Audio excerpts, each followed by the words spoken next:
SC, ST, BC minority contractors గురించి మనతో మాట్లాడడానికి వంశీ సార్ గారు ఉన్నారు. వారితో మాట్లాడదాం. అసలు ఏంటి మీ డిమాండ్స్ ఏంటి? ఏం కావాలి అనుకుంటున్నారు? ఇవాళ తెలంగాణ రాష్ట్రంలో కొట్లాడి ప్రాణ త్యాగాలు చేసిన రాష్ట్రంలో ఇవాళ రేవంత్ రెడ్డి మళ్ళా బడా బాబులకు కాంట్రాక్టులు అప్పచెప్పే ప్రయత్నం చేస్తూ ఉన్నాడు. కాబట్టి జియో 17ను వెంటనే రద్దు చేయాలి. ఎందుకంటే గతంలో చూసుకున్నట్టయితే ఈ కాంట్రాక్టులు ఎక్కువ శాతం ఎస్సీ, ఎస్టీ, బీసీలకే ఉండేది. మధ్యతరగతి కుటుంబాలు బాగుపడ్డాయి, వాళ్ళ పిల్లలు చదువుకున్నారు. ఈ గురుకుల విద్యార్థులు నైతికంగా ఎదుగుతున్నారు, విద్యాపరంగా ఎదుగుతున్నారు. అది చూసి తట్టుకోలేని రేవంత్ రెడ్డి ఇవాళ జియో 17 తీసుకొచ్చి ఈ తెలంగాణ అస్తిత్వాన్ని అమ్మే ప్రయత్నం చేస్తూ ఉన్నాడు. ఇవాళ ఎస్సీ, ఎస్టీ పిల్లల గురుకుల పిల్లల ప్రాణాలు ప్రమాదాలు ఉన్నాయని ఈ రాష్ట్ర ప్రభుత్వం గమనించాలి. కాబట్టి ఖబర్దార్ రేవంత్ రెడ్డి, నువ్వు తక్షణమే నీ పదవికి రాజీనామా చేయాలి. ఆ కాంట్రాక్ట్లో తీసుకున్న కమిషన్లతోటి నువ్వు బండిలో పెట్రోల్ పోసుకొని మధ్యాహ్నం భోజనం చేస్తున్నావని నేను ప్రశ్నిస్తున్నా. నీ దగ్గర డబ్బులు లేవు, నీ అంగికి ఖద్దరు అంగికి గంజి లేదు. కాబట్టి నువ్వు వాళ్ళ కమిషన్లో తీసుకొని ఈ కాలయాపన చేస్తున్నావు. నువ్వు రియల్ ఎస్టేట్ బ్రోకర్వు, ఓటుకునే దొంగవు. ఇలా 2 లక్షల ఉద్యోగాలు వేస్తున్నావు. 30 లక్షల నిరుద్యోగులు ఉన్న ఈ రాష్ట్రంలో నిరుద్యోగులు చనిపోతూ ఉన్నారు. చిన్న చిన్న రూములకే పరిమితం అవుతూ ఉన్నారు, ఉరేసుకొని చేస్తూ ఉన్నారు. కాబట్టి నువ్వు విద్యాశాఖ మంత్రివా, ముఖ్యమంత్రివా అని మాకు క్వశ్చను ఇంకా మా మదిలో నిలబడుతూనే ఉంది. ఇవాళ నోటిఫికేషన్ వేస్తా అన్నావు, ఉస్మానియా యూనివర్సిటీకి 200 కోట్లు ఇస్తా అన్నావు. ఎక్కడ పోయినవి? డబ్బులంతా ఎక్కడ పోతున్నవి? నీ మూటాలలో చేరుతూ ఉన్నవి. నీ కమిషన్లు అన్నీ నీ సపోర్టర్లకు, మీ అన్నదమ్ములు అంతా పంది కుక్కుల్లా తేరి ఈ తెలంగాణ రాష్ట్రాన్ని దోచుకొని తింటూ ఉన్నారు. కాబట్టి నువ్వు ఇప్పటికైనా మేలుకొని నువ్వు స్వపరిపాలన చేయాలని కోరుతాను. లేని పక్షాన తెలంగాణ రాష్ట్రంలో కొట్లాడి తెచ్చుకున్న తెలంగాణ రాష్ట్రంలో మళ్ళా భారీ ఎత్తున ఉద్యమం ప్రకటిస్తామని ఈ వేదికగా చెప్తా ఉన్నాను నేను. అంటే నన్ను కోసినా కూడా ఒక్క రూపాయి కూడా నా దగ్గర నుంచి రాదు అన్న రేవంత్ రెడ్డి గారు ఇప్పుడు మరి ఎలా ఇస్తారు? 200 కోట్లు ఓయూ కనీసం అన్నారు, ఎలా ఇస్తారు అనేసి అనుకుంటున్నారు? 200 కోట్లు ఆల్రెడీ ఇచ్చిండు. ఆయన బారు గేట్లకు అయిపోయినాయి. మన రీసెంట్గా ఓయూ క్యాంపస్కి వచ్చిండు. ఆయన వచ్చి 200 కోట్లు మంజూరు చేసిండు.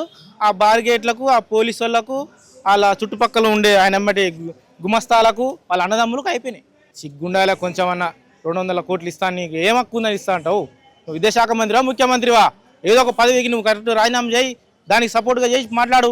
సంపాదించిన దానికి ముఖ్య కారణం గురుకుల పాఠశాలనే మరియు డాక్టర్ ఆర్ఎస్ ప్రవీణ్ కుమార్ గారి సహకారంతోనే నేను ఆ ఇంజనీరింగ్ కళాశాలలో చదువుతున్నా అని ప్రౌడ్గా ఫీల్ అవుతున్నాను. గతంలో చూసినట్లయితే బీఆర్ఎస్ పరిపాలన జరిగింది, ఇప్పుడు కాంగ్రెస్ పరిపాలన. అప్పటికిప్పుడు పోల్చుకుంటే ఎలా ఉంటుంది ఫుడ్ నీ అంచనా ప్రకారం? అన్న, ఎప్పుడైతే కేసీఆర్ ప్రభుత్వంలో ఉన్నప్పుడు కానీ మరి ఇప్పుడు రేవంత్ రెడ్డి గారి ప్రభుత్వం కానీ రెండే మనం అర్థాలు చెప్పుకోవచ్చు అన్న. గత సంవత్సరంలోనే 2 సంవత్సరాల్లోనే 120 మంది విద్యార్థులు విషాహారంతో చనిపోయారు అన్న. పాము కుట్టి చనిపోయారు. కొందరు హాస్టల్లో మనస్థితి లేక వాళ్ళకు అంటే సైకాలజీ క్లాసులు చెప్పలేక, అంటే వాళ్ళు అడాల్సిన స్టేజ్లో ఏం చేయాలన్న అర్థం కాక వాళ్ళ కొందరు ప్రేమ అని అది కనీసం వాళ్ళకు అవగాహన లవ్ మీద కానీ, సమాజం మీద కానీ, సైకాలజీ మీద కానీ ట్రైనింగ్ ఇవ్వలేని పరిస్థితుల్లో ఈ రేవంత్ రెడ్డి ప్రభుత్వం ఉందన్న. 120 మంది విద్యార్థులు చనిపోతే కనీసం ఏ ఒక్క మంత్రి బోర్డు, ఏ ఒక్క ఎమ్మెల్యే బోర్డు, కనీసం వాళ్ళ కుటుంబాన్ని పరామర్శించడానికి కూడా ఏ ఒక్క మంత్రి, కనీసం స్థానికులు కూడా మనం పరామర్శించడం పోవాలన్న. ఎందుకన్నా ఈ కాంగ్రెస్ పార్టీ ప్రభుత్వంలోకి అధికారం వచ్చింది, పేరుకేమో ప్రజాపాలన అని చెప్తున్నారు. నిరుద్యోగులు ఇప్పుడు హైదరాబాద్లో చూస్తే గల్లీకి హైదరాబాద్కి వచ్చి ఇంజనీరింగ్ చదివిన విద్యార్థులు కావచ్చు, డిగ్రీ చదివిన విద్యార్థులు కావచ్చు, కోడింగ్ అని ఇతర కోర్సుల కోసం హైదరాబాద్కి వస్తున్నారన్న. అదే రేవంత్ రెడ్డి గారు ఉద్యోగాలు ఇస్తే ఈ కోచింగ్ సెంటర్లు ఎందుకు వస్తారన్న? రేవంత్ రెడ్డి గారు అదే ఎందుకు వస్తారు విద్యార్థులు ఇక్కడికి? వాళ్ళు పూర్తిగా ఏం చేయట్లేదు. రేవంత్ రెడ్డి గారు కాంగ్రెస్ ప్రభుత్వాన్ని ఎందుకు తెచ్చుకున్నారంటే బడా కాంట్రాక్ట్ లాగా ఎవరైతే మఫత్ లాల్ అని ఉన్నారు, ఇప్పుడు జీవన్ నెంబర్ 17 పూర్తిగా ఆయన జేబులో పెట్టిండు. ఈ మఫత్ లాల్ అనే వ్యక్తి నాకు తెలిసి అయితే దక్షిణ భారతదేశానికి ఈయన కంప్లీట్గా మ్యానుఫ్యాక్చరింగ్ బ్యాగ్స్ అండ్ బుక్స్, స్టానిటరీ ఇవన్నీ మ్యానుఫ్యాక్చరింగ్ చేసే ఒక మఫత్ లాల్ అనే కంపెనీ. ఇది మనకు హైదరాబాద్లో ఉంది, చెన్నైలో ఉంది అండ్ ముంబైలో కూడా ఉంది. ఆ ఒక బడా కాంట్రాక్టర్కు మఫత్ లాల్ అనే వ్యక్తికి రేవంత్ రెడ్డి ఉన్న మరి వీళ్ళ దగ్గర సంబంధంతో దాదాపు 200 కోట్ల నష్టము తెలంగాణ ప్రజల మీద భారం వేయబోతున్నారు రేవంత్ రెడ్డి గారు. ఇది పూర్తిగా మేము తీవ్రంగా ఖండిస్తూ ఉన్నాము. ఇది ఏం చేయట్లే అన్న రేవంత్ రెడ్డి, వేస్ట్. ఇప్పుడున్న మంత్రులు కూడా కనీసం వాళ్ళు మంత్రులు ఉన్న ఫీలింగ్ వాళ్ళకు కూడా కలగట్లేదు విద్యాశాఖ మంత్రి కూడా అన్న. ఆయన నాకు తెలిసి ఆయన ఒక డిగ్రీ చదువుకున్నాడు కావచ్చు అన్న. ఏ ఒక్క పాఠశాల విజిటింగ్ చేసిండా, డిగ్రీ కాల విజిటింగ్ చేసిండా? మరి మీకు ఎలాంటి సమయం లేదు. ఇప్పుడు రాబోయే కాలంలో 2029లో మోడీ గారు కానీ ఇంకెవరు చెప్తున్నట్టుగా ఏ టెక్నాలజీ వస్తుంది. ఏ టెక్నాలజీ మీద ఎంతమంది వీళ్ళు అవేర్నెస్ తీసుకొచ్చారు? కనీసం విద్యార్థులకు ఇప్పుడు కూడా ఏ టెక్నాలజీ కూడా తెలియట్లేదు. రేవంత్ రెడ్డి అసలు ఆయన దగ్గర మీ ఎడ్యుకేషన్ మినిస్టర్ ఎందుకు పెట్టుకున్నా ఆయన కూడా అర్థం కావట్లేదు. ఇంతమంది చనిపోతుంటే ఆయన ఏం చేస్తున్నారు? ఆయన జూబ్లీ సీల్స్లో ఆయన సీదా ఏం లేదు. విద్యార్థుల కోసం మేము యంగ్ ఇండియా స్కూల్స్ పెడుతున్నాం. యంగ్ ఇండియా అన్న యంగ్ ఇండియా స్కూళ్ళు ప్రారంభిస్తే మేము కూడా స్వాగతిస్తాం. ఆయన జూబ్లీ హిల్స్ ఇంట్లో ఉండి వర్చువల్గా ప్రారంభిస్తాండి ఎట్లా నమ్ముతామన్నా? కోట్ల స్కాములు చేసిండు. ఇంట్లో జూబ్లీ హిల్స్ ఇంట్లో ఉండి నేను వర్చువల్గా దాన్ని ఆన్ చేస్తా, వర్చువల్గా నేను ఓపెన్ చేసిన. నువ్వు ఫిజికల్గా వచ్చి మండలాల వారీగా దశల వారీగా ఎస్సీలు ఎంతమంది ఉన్నారు, బీసీలు ఎంతమంది ఉన్నారు, మొత్తం మైనార్టీలు ఎంతమంది ఉన్నారు వచ్చి నువ్వు క్యాలిక్యులేషన్ చేసి మంత్రులను పెట్టుకొని ఇన్ఛార్జ్ ఎమ్మెల్యేలను పెట్టుకొని యువతలో చైతన్యం కల్పించడం కోసం స్పోర్ట్స్ యూనివర్సిటీని కూడా తెస్తున్నారు. అన్న లేదన్నా నిలుస్తుంది తెలంగాణ గవర్నమెంట్ ప్రజాపాలన అంటుంది. అన్న వాళ్ళ ఇన్స్పిరేషన్ లేదు, ఏది లేదు. మొత్తం తెలంగాణను వాళ్ళను పూర్తిగా నాశనం చేయడానికి కాంగ్రెస్ పార్టీ గద్దెకెక్కిందన్న. ఇదే కాంగ్రెస్ ప్రభుత్వం ఒకవేళ స్పోర్ట్స్ పరంగా ఒక ఉన్నతమైన శిఖరాలు తీసుకుపోవాలంటే ఏ ఒక్క రోజు ఒక పెద్ద ఇప్పుడు స్పోర్ట్స్ అకాడమీలు తెలంగాణలో చాలా ఉన్నాయన్న.